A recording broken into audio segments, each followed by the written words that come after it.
Hi, I'm Gemma, founder of Single and Mingle.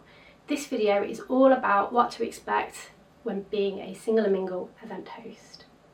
Please watch it until the end because there's lots of details within the video, the role, your responsibilities and how to create a great experience at events you are hosting. Our hosts need to be lively and on it through the duration of the event, and the key qualities that we look for in our host is that you are fun and friendly, approachable and welcoming, conversational and confident. There are 6 basic traits. You're there to welcome everyone with a smile and make sure that all of our members feel special. Before you host your first event, you'll need to complete our host application form, which you've done already to be getting to this stage. You'll need to have watched this video from start to finish. Then we will arrange a short conversation with you, just so that we can tell you a little bit more about the events and answer any questions you have, but also, and more importantly, to find out a little bit more about you and what makes you a good host. You'll also need to sign up for a Single and Mingle account, and that is how we will assign you the events that you're hosting, and then you'll be able to access them and check people into the events. You'll also need to tell us what size t-shirt you need, because we have branded t-shirts. You will wear a branded t-shirt, and then I often wear jeans on the bottom half, but it is, you wear whatever makes you feel comfortable, but no sportswear please. I'll also need you to share your bank details so you can get paid after an event. I'm going to base what I'm going to say now on our typical event, which is an evening event that takes place in a bar. Our events are typically 2.5 hours, so let's say that you're hosting an event that starts at 7 PM. You would arrive 30 minutes before the event, and that's to give you ample time to set up, introduce yourself to the venue partner team, confirm what the venue perk is. This will just be outlined on the website or the app.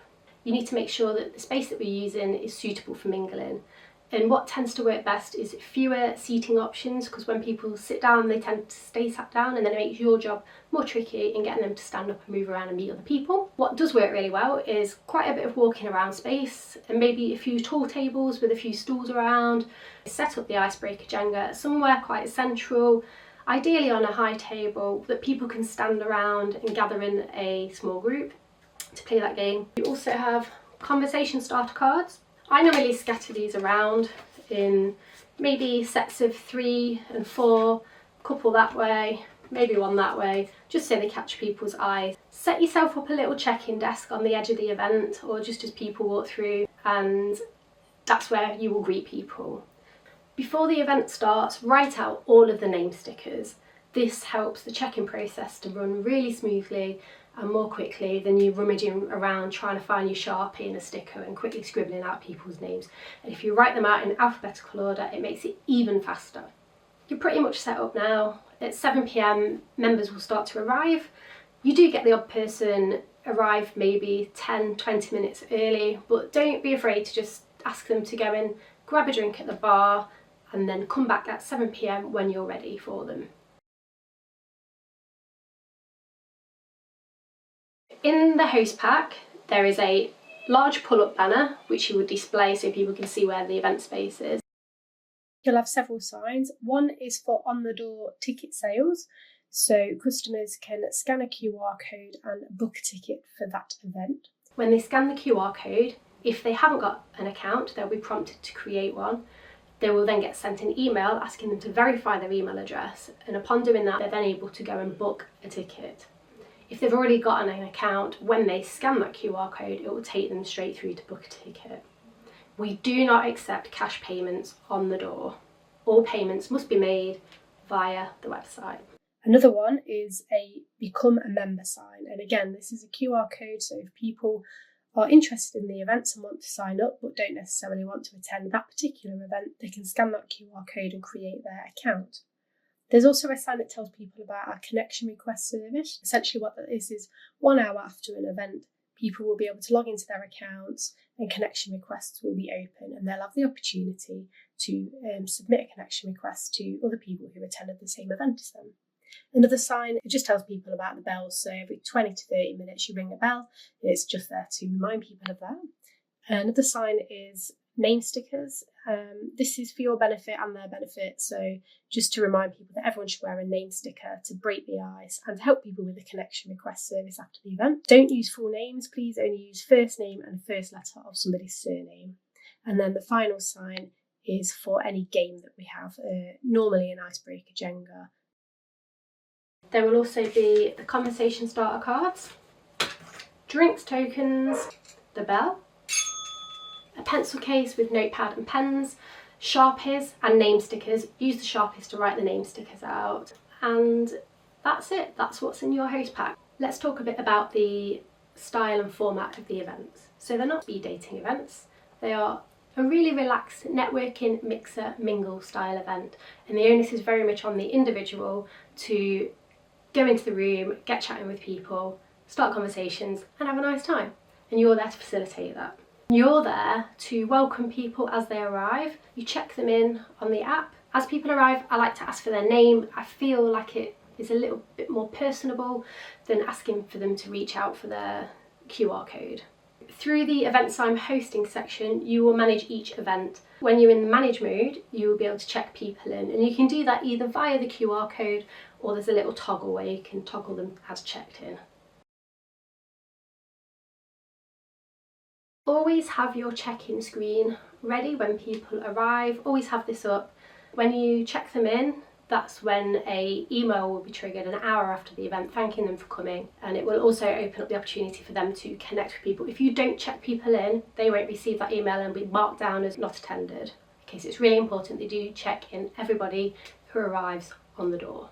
Everyone should wear a name sticker. This not only helps to break the ice when approaching somebody, but also it helps people when they are trying to connect with people after the event using our connection request service. Also make sure that if the included perk for the event is a complimentary welcome drink, that you give everybody a drink token. These will be in your host pack.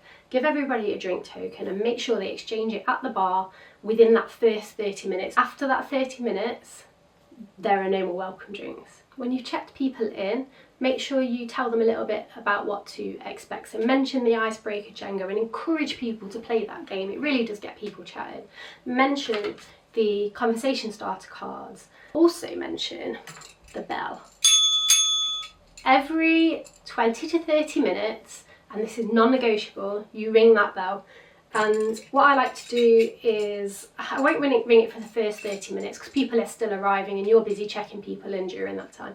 But what I want you to do is ring the bell as you walk around the room, say, right everyone, time to mingle, switch things up, go and chat to other people. Don't be afraid to be vocal. I always like to tell people how many people we've got booked on. And some people might ask what the split of ladies and gents is as well. So that information will be displayed to you for every event. Make sure you also mention to them about the connection request service. When an event has ended, 1 hour after it's ended, everyone who attended, who was checked in, will receive an email inviting them to submit any connection requests. When they log into their account, that 1 hour after an event, they will see a list of people who attended with their first name and the first letter of their surname. So make sure that you write down their first name and the first letter of their surname on the name stickers and make sure they wear it somewhere visible. This will help people to remember the people they want to connect with. So once you've checked everyone in, now it's time to mingle, and I want you to get as much out of the event as our members do, and I want you to be as involved as our members. So a good host will be on their feet the whole event, walking around, interrupting conversations, politely of course, listening out for conversations. Let's say Annie's over there chatting about Japan, and then you've just heard Nigel, who's also mentioned Japan. Get them chatting to each other, they've clearly got something in common. And do it for girls and girls and guys as well, because it's not all about meeting your perfect partner. There are also a hell of a lot of really, really great friendship circles that have happened as a result of Single and Mingle. While you're doing your thing, facilitating conversations, encouraging people to go and meet somebody, always keep your eye out for other people arriving. We don't want to miss anybody arriving and miss checking them in on the app. One thing we try really, really hard to achieve at our events for heterosexual events is an as even split of men and women as possible. The people who turn up or don't turn up may adjust that balance. Okay, so Whether you sell an on-the-door ticket is at your discretion. Let's say there are far more men in the room than women. I would recommend not selling any more men's tickets. Tell them that we're oversubscribed and we'd like to keep as even balance of men and women as possible at our hetero events. Now, as hosts, it's your responsibility to make sure that you help each other acquire that pack ready for the next event. That might require you to drop the pack off after your event at the next venue, or to pick it up from a venue before your event. All your help with that is very much appreciated. So just a few top tips from me to you. Smile, because it's contagious. Someone will always smile back. Speak to everyone, make that effort. And be interested and interesting. Introduce people to people. Carry a few conversation starter cards around, and if you see somebody who's struggling to get chatting to people, go over, get a few people over and, you know, ask them the question. For example, who's your celebrity crush? And start that conversation. Encourage people to play the icebreaker Jenga. All of the blocks have got little questions on them, similar to the conversation starter cards, but in game format. If you spot somebody on their own, maybe stood uncomfortably or sat in a corner, go over, chat to them, see if they're okay, but don't overdo it. Some people like to be approached rather than to approach others. You may find that some people at the event find it quite difficult in social situations. Be mindful of that, but don't be forceful in getting them to chat to other people. They will when they feel more comfortable.